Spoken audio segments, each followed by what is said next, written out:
Welcome to Women Mastering Midlife, where we dive deep into the rich complexities of womanhood in our middle years. I'm your host, Victoria Bird, a pharmacist, certified women's health coach, and your guide on this transformative journey.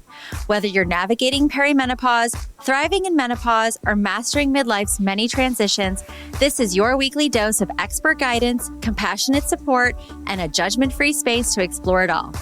Here, we're empowering women to master midlife on their terms, reclaiming our health, our happiness, and our power. Together, we'll rewrite the narrative around this remarkable stage of life, from something to dread into a beautiful, bold transition. I'm so glad you're here.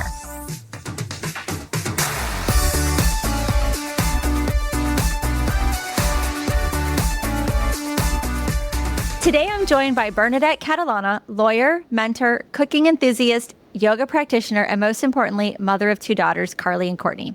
Growing up as one of 7 children, 6 of them daughters, Bernadette brings a unique perspective to the sacred and sometimes messy dynamics of mother-daughter relationships.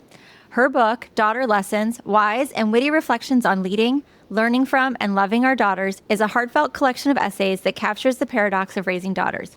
It is a story of guiding them while being humbled and healed by them in return. With humor, warmth, and honesty, Bernadette explores what it means to parent girls in today's world, from childhood through adulthood, and to intentionally pass down the lessons that matter most. Whether you're a mother, a daughter, or both, this conversation will leave you reflecting on your own relationships, the legacy of love and wisdom we hope to leave behind, and the generational healing possible when women share their stories. Thank you for coming on. That was such a beautiful intro. Thank you. That was wonderful. And happy Friday.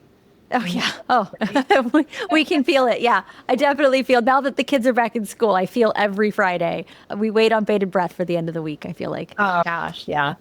Yeah. And so we were talking before I hit record that I too have 2 daughters. And so when I was approached with the topic of this book, it was like, oh gosh, not only do I have a connection to raising girls, but you're also a little ahead of me on the timeline. And so I love to listen to mothers of daughters and their experiences and learn from that as well. So I'm excited to dig in. This is my favorite topic. So I could talk about this every day, probably twice a day if I had to.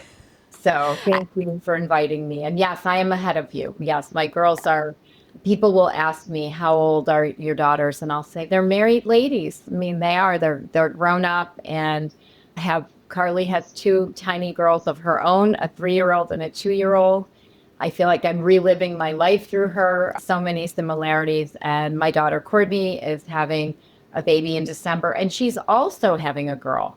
So we are thick with girls. Yeah, for sure. That's terrific. So you just said that this is a topic that you can talk about all day. And so you've worn many hats in your life, lawyer, mentor, writer, but you say that this role is what you identify most with being a mom. What inspired you to turn your reflections on motherhood into your book? Well, the thought about the book was extremely simple.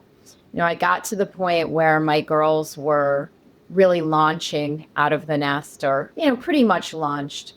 And I was facing that prospect that as mothers, we all fear from the moment they're born. Like, there's going to be a day that they're not going to be with us anymore because they're going to be out of the nest. And some of us relish that, but I think most of us are a little bit wistful. So I was at that point and I was thinking about that. And then the thought occurred to me, you know what? Not only am I going to be without them, they're going to be without me at some point permanently. I mean, God willing, I'm going to have a lot more years to enjoy my daughters. And when you have your children young, the way I did, you do have that benefit of time. But, we don't have an endless amount of tomorrows.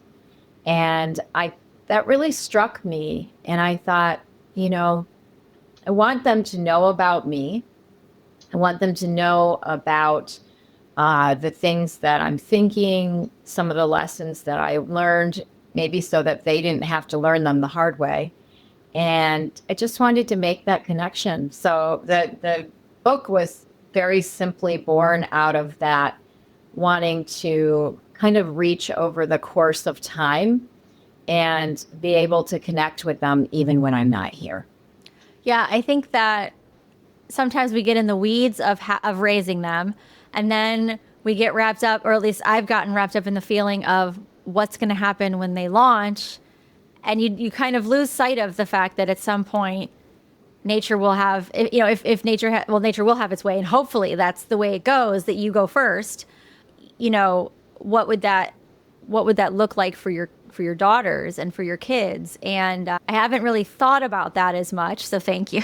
now I'll sit and think on that this weekend. But I do feel like I'm getting into that happy place with the kids where we can start to have conversations about what mom was like as a teenager and what college was like. And, they're old enough to have those stories of me and also learn from things. But I think that having it written and concrete as something they can go back to is really a neat way to do it. So I appreciate the idea behind the book.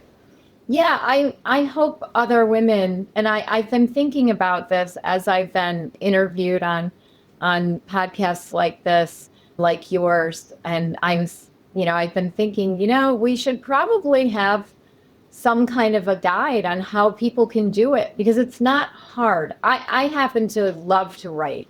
Writing has always been my superpower. That has been the thing that I've been good at from the time I could pick up a pen. I just always had a way with words.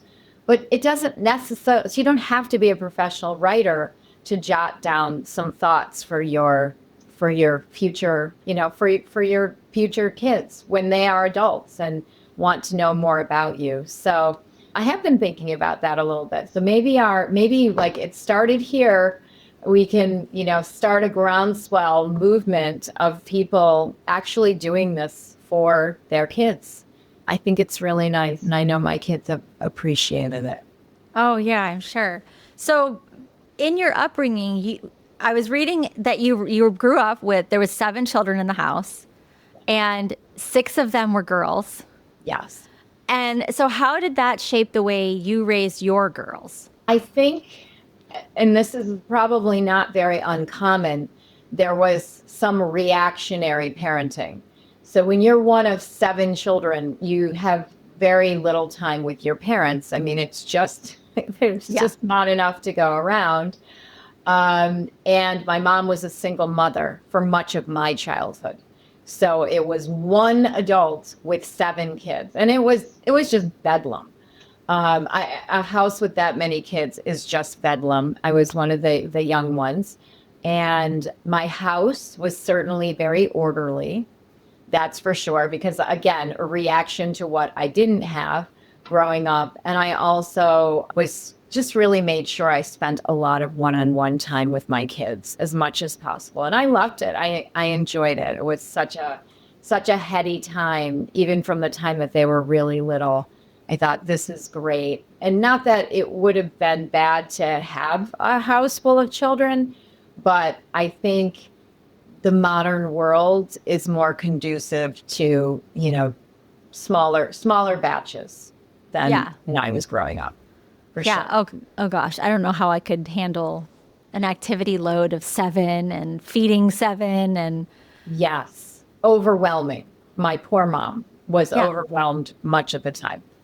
Yeah. And then you're just living in a state of constant stress and burnout and all the things. So being able to be more present is certainly something that I recognized in my upbringing. I'm one of 3. I'm the oldest. And my dad traveled a lot for work. Like 5 days a week he was gone for most of my younger childhood. And so my mom was basically doing it on her own and still trying to be the room mom and the football mom and the cheer mom and all the things. And I saw how spread thin she was and how exhausted she was. And so for me, I recognized when those patterns started to creep in when the kids were little and my husband was building a practice and I was doing a lot of it on my own. And I was able to kind of course correct in a way because I was conscious of how I was brought up and what I wanted to change for my kids. And I'm sure they will say the same thing when they're having children. There are things they remember of their childhood that they love and things that they would like to improve. So that's true. So is your husband a doctor or a lawyer? You said he's a surgeon. Yeah. He's a surgeon. Yeah. Oh, yeah. Yeah, And that is difficult. One of my sisters was married to a doctor for a long, long time. And it's a grueling schedule. Yeah. I do know that, but it's also very hard on the spouse. Yes. that needs its own support group. That's a whole conversation for another day. I see you. I see you. I know it's not easy. That's for sure. So thinking of the not easy and the messy and all the things of having relationships with your kids, in your book, you describe the mother-daughter relationship as sacred, messy, and magical. What did you mean by that? Well, not necessarily in that order, right? I would say, the word that most resonates with me is sacred. To me, having my children has been such a sacred part of my life, the best experience I've ever had, the most healing experience that I've ever had is having my girls, and having the motherhood experience was just, no one could have prepared me for how impactful it would be on my life. And it gave me confidence that I never had, and really allowed me to ask more of myself, because I wanted to be everything I could be for them. They really made me want to be a better person. So in that respect, absolutely sacred. Messy, well, I think that goes without saying. It's hard. We know that the role of mom is not always glamorous. There are times when you're in your pajamas for 37 hours straight. Yes. You're trying to keep everyone happy, and you're wiping butts, you're doing all the not glamorous jobs. So there is some messiness to it, for sure. But magical, absolutely. I've had such a good run, and I'm still having so much fun with my girls. I live in New York City, and I can walk to each of their apartments. So I live on Central Park. Courtney lives on the Upper West. If I leave my apartment and she leaves her apartment at the same time, maybe 6 minutes. It would take me 6 minutes to connect with her. Carly lives on the Upper East. It's a little bit longer walk, but I do it all the time. I actually helped her out on Tuesday night after she was out of town. Her husband was out of town, and they needed someone to take the night shift, put the girls to bed, do the baths, all that, read the stories. And I did that. Her husband came home at 8:00, and I walked home, and it was just, a fantastic experience. So I'm really lucky. I still have a lot of magical moments with my girls. Yeah, because now you've gone through the parenting phase, and you'll always be a parent, but now you're even adding grandparent to the mix.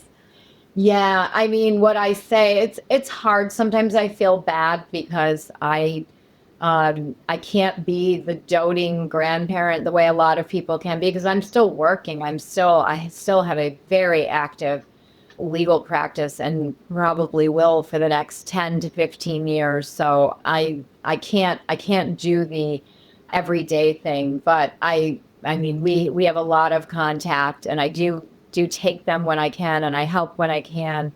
And I make a point to see them at least one night during the week. I go after work, and I make sure I'm there for bath and bedtime, and just to help Carly. She's got her hands full, but it is really fun. And actually, the parenting does not end. It changes. You're more of a remote worker as opposed to someone who's in the office every day, right?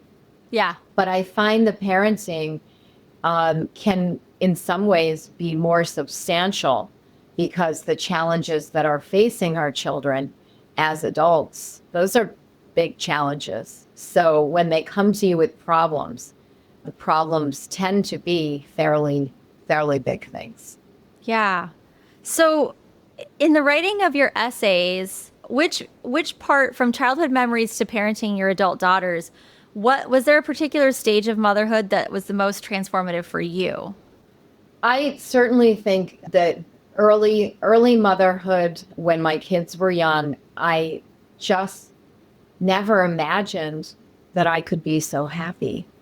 I never imagined that and I hinted to it a little bit, the fact that my mom was a single mother of 7 children. And she was single because my dad left us. And, divorce in the 70s was, not what it is today. We are very Catholic, large Catholic family. My mother is very devout Catholic. And that was for her such a stigma and a shame. And so really growing up, much of the time with my mom was just feeling her deep sadness and her sorrow. So to say that we weren't really happy, I mean, did we have happiness? Sure, we had it. There were times that were happy, but I never thought that I could be so happy, because the model of motherhood I had was someone who, for the most part, was really sad most of the time, which, my poor mother, I don't blame her.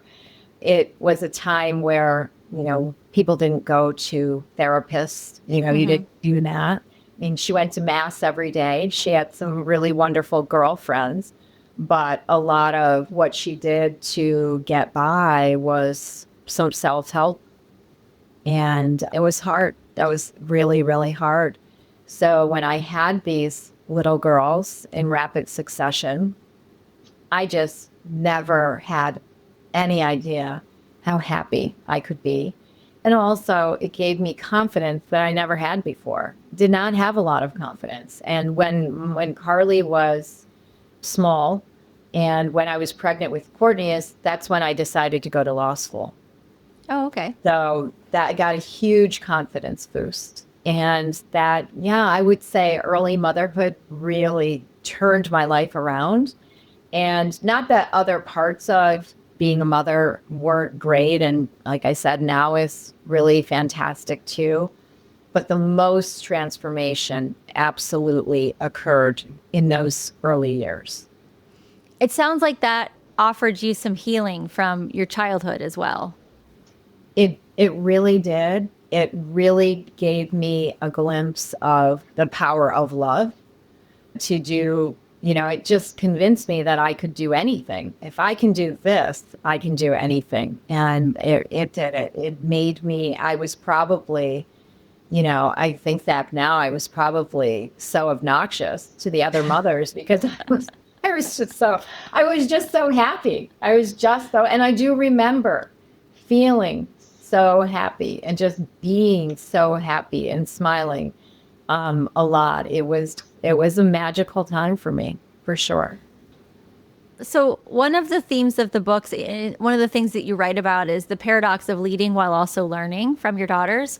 So what's an example that you could give us today of a lesson that your daughters have taught you?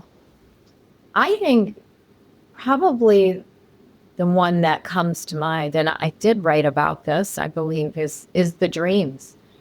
I never had really any dreams for myself growing up. Even as a young person, I knew I wanted to be a mom, because I always loved babies. I was that girl who was like, oh, give me the baby. I was always watching babies and babysat from the time I was 12 years old. And I just loved kids. And I was kind of a natural nurturer. So I knew that I wanted to do that. But even though I was smart in school, I never really thought about, I almost didn't go to college. My older sisters said, you have to go to college. But I didn't go to college really wanting to be anything. I just went to college because that's what they told me I had to do. So my kids, in very stark contrast from the beginning, had all kinds of dreams for themselves. And it inspired me. It really did inspire me. Courtney, as a young, like a toddler, very first tutu. So I bought her a tutu. I don't know if you remember the Disney stores. Oh, yeah. I don't. Oh, yeah. You do. Yes. So I don't even know that there's a thing now, but. Yeah, I don't know. I don't think so. In Rochester, where my kids were brought up, they had a Disney store at the mall. And I remember pushing Courtney in the stroller, and she was maybe 2 years old. And she saw this pink tutu, and of course her favorite color was pink with a Minnie Mouse on it. She wanted that tutu. So I remember getting it for her, and her, helping her get it on.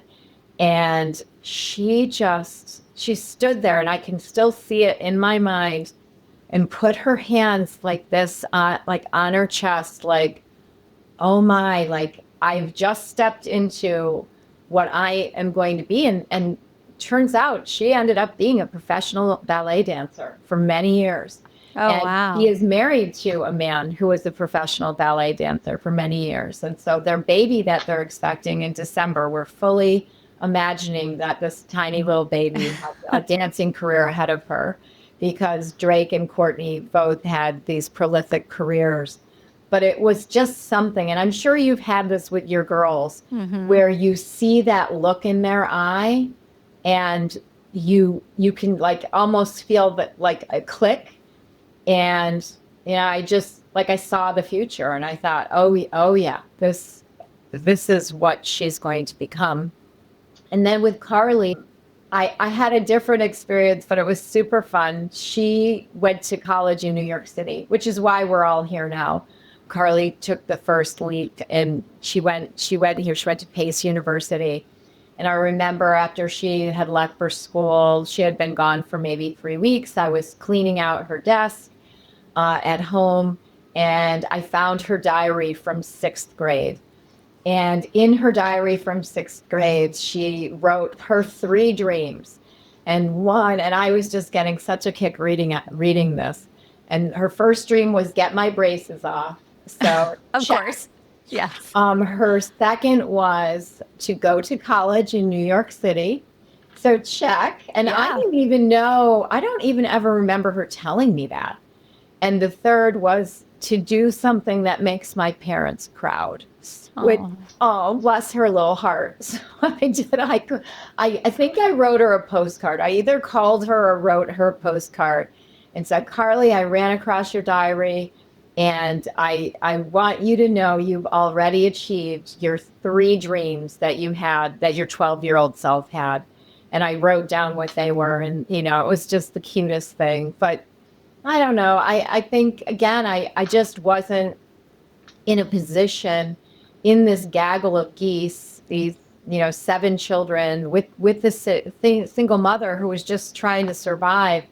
We really didn't have a lot of latitude to dream. Surviving was more of what I was interested in or thought was available to me. Like, okay, I just want to get out of here. I want to get out of this. And my kids showed me the beauty of having dreams as children and even as adults. So now I have lots of dreams. I have dreams still, and then I achieve a dream, and then I think of another one, and it's so much better. It's so much of a better way to live your life. Are you ready to finally get personalized support for your midlife health without committing to a long program? With my new one-on-one coaching model, you'll start with a single 50-minute deep dive session where we review your full health history, lifestyle, and current concerns. Together, we'll create a plan designed specifically around your hormones, stress, sleep, and nutrition, one that's actually realistic for your life. From there, you can book follow-up sessions whenever you need them to stay on track, get accountability, overcome obstacles, or simply have someone cheering you on along the way. There's no pressure, no long-term contract, and no need to repeat the initial consult. Once you've completed that first session, you're my client for life, and we'll keep in touch in between your sessions. This flexible approach is built for real midlife women who want to experience guidance, science-based strategies, and compassionate support that evolves with them. If you're ready to take the first step, visit womenmasteringmidlife.com to book your free 15-minute discovery call. Let's talk about your goals and map out your next steps toward feeling vibrant, confident, and in control of your health again. One of the things that a lot of women struggle with is the balance of guidance, independence with your kids, but also independence of you and your children. And it sounds like you've you dove 100% into your kids, and you're still very invested and connected to them, but you still have this independent identity, going to law school when they were young, and then also writing a book. So what do you suggest for women who are feeling this struggle with this feeling?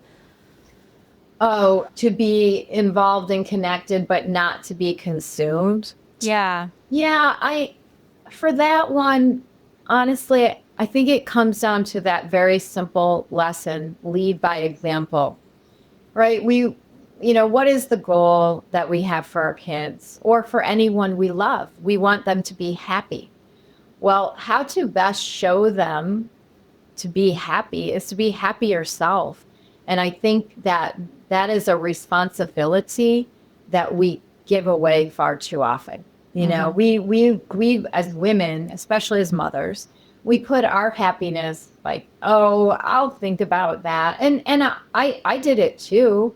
I remember when I first started journaling, I've been doing a daily journal since 2005. And in the beginning, I had a series of questions. And I still do that because it helps. It helps kind of focus me on, okay, what is it I want out of, this session. I'm taking this time to pick up my pen. But one of the questions that I answer every day is, what do I want? And, in the beginning, I didn't have an answer to that question. Mm-hmm. I didn't know what I wanted. And then one day I came to, I had it. Okay, I have it. What do I want? I want a day without crying. Ooh, that was a profound answer. And then following that thread and finding the answer to that question, it really brought me a long way. So I think, for many women, just asking yourselves, what do I want? What could make me happy is a fundamental question. You might not have an answer right away, but the key is ask yourself that question, because you deserve to ask yourself that question, because you deserve to be happy. We all do. Yeah. And I was thinking back to just being a stay-at-home parent with the two girls and totally wrapping myself up into making sure they were stable and thriving and happy and healthy. And it brought me happiness, but not happiness in the way that I look at happiness now. And I think they recognize that in my parenting of them and our relationship. I think I show up better in the world since I have something that I'm doing that I'm passionate about that takes me outside of being a mother, when for their whole childhood, that's not what they saw. I don't even think they ever knew. Gosh, they were probably teenagers when they found out I went to pharmacy school. So, oh, wow. Yeah. Wow, that is so interesting. And I will tell you, when my girls were small, like, I went to law school because I thought, all right, I need to be able to afford these kids. I want them to be proud of me.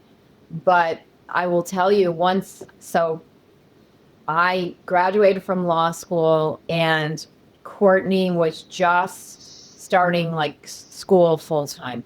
So wasn't bad. Going to school is not bad. You get breaks off. You get summers off. Yeah. Your work day's shorter. We were just starting to get remote access to the library, so I could do a lot of my studying at home. So actually going to law school helped me be home and present with them. I took them to preschool every day. I was able to do those things. But once I went to work full time and they were in school full time, I'm not going to lie, there were a lot of moments I was sitting at my desk crying, like literally weeping, because I missed them so much.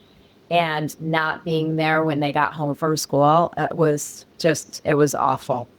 So I think there's that push and pull that when you're home, you're thinking, I should be out working and doing something. But when you're out working, doing something, you want to be home. And I think all women and all mothers are in that terrible quandary, right? Yeah. And I think we need to have that conversation a little more, because I think that at least when my kids were younger, I felt like there was a feeling of, well, that must be nice from the moms who worked. And then the moms who were stay at home, they were like, well, but you get to get out and you have this career and you have these things. And instead of looking at it as how can we help each other enjoy this time in a way that is more fulfilling, we need to have less of the, well, at least she gets to get out and see adults. And the other ones are saying, well, at least she gets to stay home and pick up her kids from school. I think there's conversation on both sides that can be a good one to have, to share those experiences. I couldn't agree with you more. I think we need to help each other and to try to find compassion for the other mother, the mother who gets to stay home when all you want is to be home, or the mother who gets to go out and be part of the world when that's all you want, right? It's terrible that there's ever conversation where people are crosswise, because, again, in the end, we all just want, and we're doing what's best for our families. Yeah.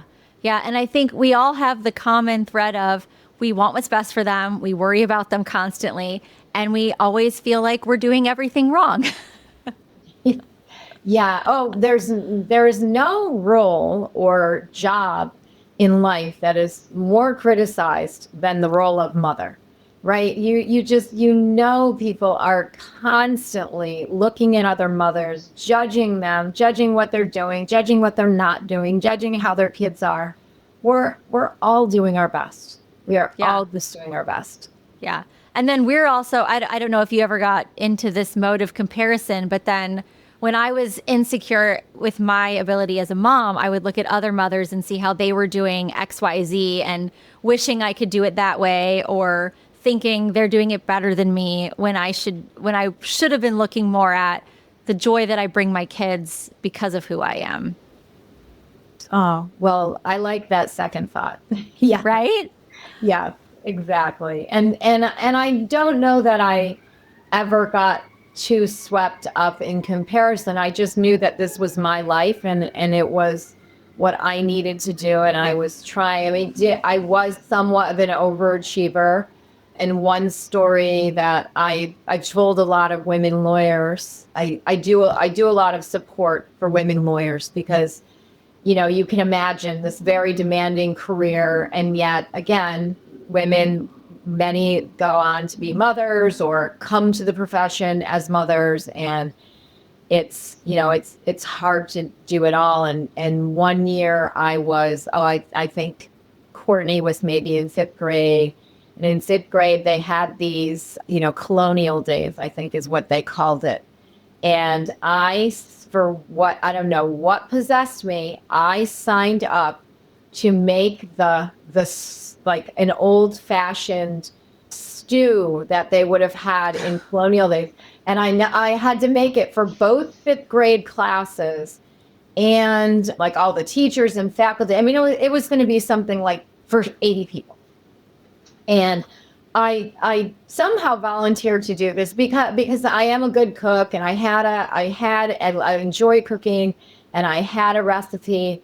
So it wasn't going to be all that hard. But on the same week that this was, I was trying a criminal case out in town court, out in the middle of nowhere. It was like an hour drive, and I had that every single night. And I was thinking, what am I doing? Like, I am making this, and we were calling it porridge. I'm making the porridge for 80 people when I'm trying this case. It was a complete nightmare. I felt like I was having a nervous breakdown.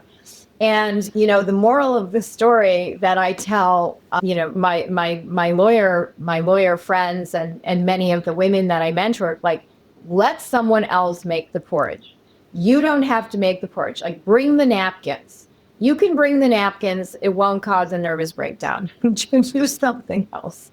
Don't set yourself up for a nervous breakdown, right? You don't want that. Your kids don't want that. It's not great. No. And they're not going to, it's not a life impacting moment that you made the porridge versus bringing something else. Yeah, right, exactly. It was just, I don't know what I was doing, but That's okay. I think we could all remember a time. And it's funny with the first one, I would be the one to sign up to do things that got me in way over my head and I overextended myself. And then with the second one, I was volunteering to bring the plates and the napkins. Okay. So you learned. I got it. I mean, by fifth grade, I should have learned, and I didn't. And yeah. Oh well. And I think the other part of that is don't let other mothers define for you what success is. I had, and here's another lawyer story, and this one I also tell to my lawyer moms. I had a colleague, I'll call him a colleague, but he ended up being an opponent. We went to law school together. We graduated together, and he was always kind of snarky to me. And I remember one day we were getting ready for a trial against each other, and he called, and I answered my phone the same way, Bernadette Catalana, and I could tell he was surprised. It was maybe 6:00, during the week, and I had answered my phone at my desk. So I think, we weren't as dependent on cell phones back then. So I picked up the phone, and he, I heard silence on the other end, and he goes, "Oh, shouldn't you be home taking care of your children?" I was so mad. And I, of course, thought of 100 things to say after we hung up. Right. And then, as I've thought about it and reflected on it, as time has gone by, I was taking care of my children. I was putting food on the table. That's also taking care of your children. So as you get older and you get more confident, you realize the kids are okay. The kids are going to be okay. I did a good job. You look back at these moments where you let other people define what successful parenting is, and you let other people define moments for you when really you're the only one that can be the judge of that. And you know that you did your best. So I often think of that moment and I think shame on him. But to some degree, I think shame on me for letting somebody else tell me what it was to take care of my children, because I was doing it and I knew that in my heart. Right? Yeah. Oh, absolutely. I feel like there's a lot of women out there who have stories like that, unfortunately. Yeah. No, you're right. You're right. So if you had to boil down the book, Daughter Lessons, into 3 essentials, hold on a second. Let me rephrase that. If you had to boil down the book into 3 essential lessons you'd want every mother to pass on to her daughter, what would they be? Number 1, your happiness is your responsibility. It's not anybody else's. And it's a responsibility that you need to take seriously, because when you are happy and can make yourself happy, you give your children permission to be happy. And that's what we all want. So that is the first one. The second one, I would say forgiveness. And forgiveness is really woven throughout my book. And forgiveness is the gift you give yourself, because you allow yourself to let things go by forgiving someone who's hurt you. And probably the most basic lesson, life is beautiful. Life is truly beautiful if you look at it with that lens. So I hope anybody who's listening to this, whether they're a mother, a daughter, a father, anyone who hears this, think about your life, look at your life as a beautiful thing, and that perspective will allow you to make it so. That's beautiful. Those are beautiful lessons. I feel like forgiveness is a big one, and forgiving yourself and forgiving other people. I know my daughters will hopefully be able to take that one and see that in experiences that we've had, and be able to see that mom forgave herself for her imperfections and also was able to forgive others. So one last question before we wrap up is, what do you hope the readers, whether they're mothers or daughters or both, will carry with them after reading this book? That's a good question. I think maybe that they can do this themselves, that they can share lessons with their daughters and that it's not hard to do. Just pick up your pen, or even get a microphone, dictate into your iPhone, or you could do it in pictures, something to kind of chronicle and memorialize. I think that that's one thing. And also healing, and certainly generational healing, is available to all of us. We all have hurts. Nobody's parents were perfect. We're not perfect. So I think that that's another one. And that goes along with forgiveness, is that, we have available to us at any given time the ability to heal the hurts and go forward in life and do it with complete and utter joy. Yeah, I'm not a daughter. I'm not a mother of sons. I have daughters. And so I can't speak to what the mother-son bond is, but I feel like having girls, I'm just connected to them in a way that is so special and unique, that I love the idea of being able to take lessons from them and give them lessons and life experiences that they could carry on. And I think the idea of having something concrete that when I'm no longer here, they would be able to look back, like, what would mom do kind of things. And just to be able to hear your voice again and your perspective on things, I think that's a beautiful thing that it would be great for women to be able to pass down to their children. Well, Victoria, you're doing that. You're doing that with your podcast. Dear girls, thank you. Listen to your podcast, and they would be able to channel you and say, "Oh yeah, this is what mom would do." So I think you're doing it already. We don't even have to. You can check it off. You're doing it. Thank you. Yes. I mean, at some point right now they roll their eyes. They're like, "Oh, mom and her hot flashes and her menopause talk and all the things." But okay. All right. I didn't know is menopause a common topic on your podcast?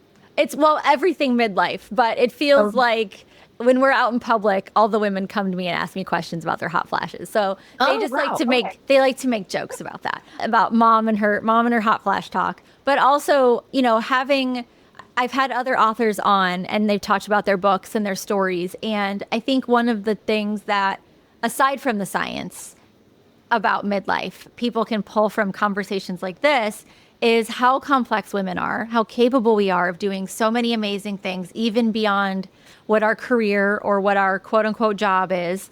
And that at this stage of life is a beautiful time that we're more creative, we're more open to taking those risks and doing things like this.